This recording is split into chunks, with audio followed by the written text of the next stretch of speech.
दोस्तों, आज हम बात करेंगे एक ऐसी सर्जरी के बारे में जिसको करवाने से सब डरते हैं और वो प्रॉब्लम करीब करीब आधे से ज़्यादा लोगों को है।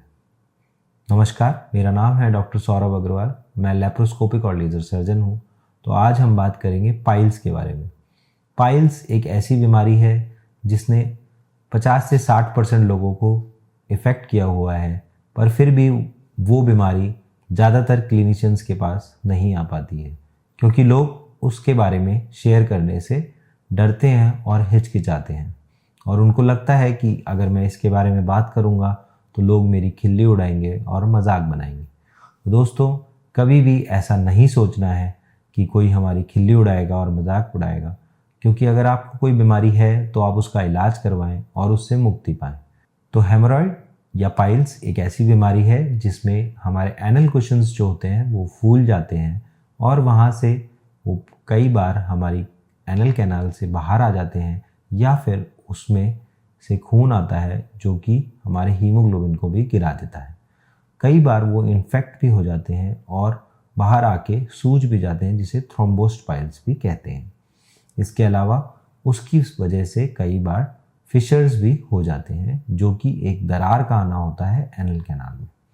अगर बात करें हेमोरॉइड्स की, तो वो एक ऐसी बीमारी है जो कि कॉन्स्टिपेशन की वजह से होती है। अगर हेमोरॉइड्स हो गया है तो उसकी मेडिकल मैनेजमेंट से कुछ समय तक उसकी सर्जरी को टाला जा सकता है, लेकिन वो मेडिकल मैनेजमेंट से पूरी तरह गायब नहीं होती हैं और कुछ समय बाद मरीज को ऑपरेशन की ज़रूरत पड़ ही जाती है। अगर ग्रेड 3 और 4 हेमोरॉइड्स हैं तो उसके लिए कॉमनली सर्जरी एडवाइस की जाती है, जो कि 3 तरीके से होती है। सबसे पहला तरीका होता है ओपन हेमोरॉइड्स का, जिसमें कि हेमोरॉइडल मास को काट के और निकाल दिया जाता है। इसमें जो चीरा आता है उसको भरने में वक्त लगता है और कई बार मरीज को पेन की अनुभूति ज़्यादा होती है और उसको अपने वर्क प्लेस से छुट्टी लेनी पड़ जाती है और वो छुट्टी कई बार 3 हफ्ते तक बढ़ जाती है। अगर देखा जाए दूसरी टेक्निक के बारे में, तो वो है लेज़र, जिसमें कि लेज़र्स के द्वारा उस हेमोरॉइडल मास को ख़त्म किया जाता है। लेकिन ये टेक्निक सिर्फ ग्रेड 3 तक ही ज़्यादा काम करती है।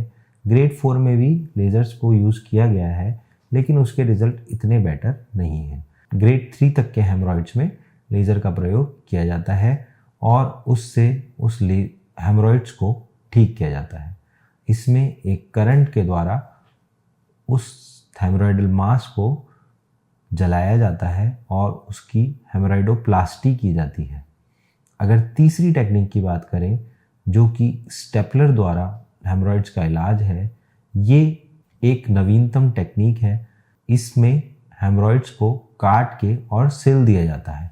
अगर स्टेपलर की बात करें तो वो कुछ इस तरीके से दिखता है, जो कि एक पेशेंट में एक ही बार काम आता है।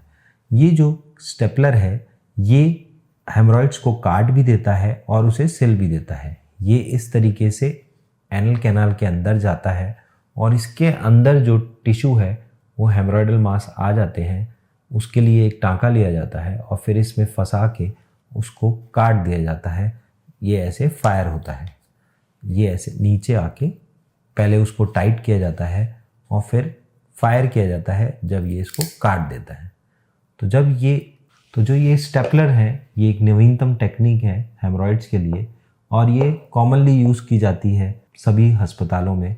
इससे मरीज का जो रिकवरी टाइम है वो बहुत कम हो जाता है और इसी वजह से जो मरीज अपनी जो वर्क प्लेस है उसमें कम छुट्टियों में वापस से ज्वाइन कर पाता है। अगर दर्द नहीं होगा तभी कोई आदमी अपने ऑफिस या अपने जो भी काम करता है उसको कर पाता है और इसीलिए ये एक पेनलेस टेक्निक है सर्जरी की। तो दोस्तों, अगर आपको या आपके किसी परिवार वाले को इस बीमारी से कोई तकलीफ़ हो रही है तो वो नीचे दिए हुए कॉन्टैक्ट पे हमसे संपर्क कर सकता है। और अगर आपको ये वीडियो पसंद आया है तो हमारे पेज को सब्सक्राइब कीजिए और इस वीडियो को लाइक कीजिए।